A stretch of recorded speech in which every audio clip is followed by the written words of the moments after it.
চলো বন্ধুরা, তোমাদের অনেকের অনুরোধে ওয়ার্ড ফরমেশনের একটা প্রবলেম নিয়ে চলে এসেছি। তো চলো দেখে নিই কীভাবে সলভ করতে হয়। দেখো এখানে কি JCCOPTER, দেখো এই লেটারগুলো জাম্বেলড করে আছে। এখানে একটা প্রপার ওয়ার্ড হবে। দেখো কি প্রপার ওয়ার্ড হবে, দেখো PROJECT,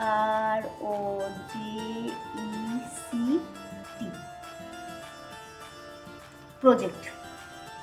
ঠিক আছে, এবার দেখো কোনটার নিচে কোনটা আছে সেইটা আমাকে দেখতে হবে। পি এর নিচে কত আছে, পি এর নিচে 4, তাহলে 4 বসালাম।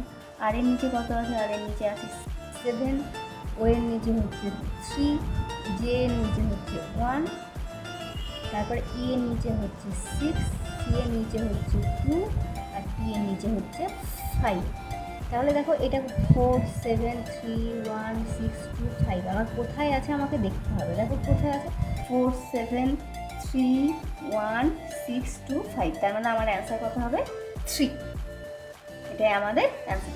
তাহলে বন্ধুরা তোমরা এই প্রবলেমটা সলভ করে বলো তো এর অ্যান্সার কী হবে, আমাকে কমেন্টে জানাবে।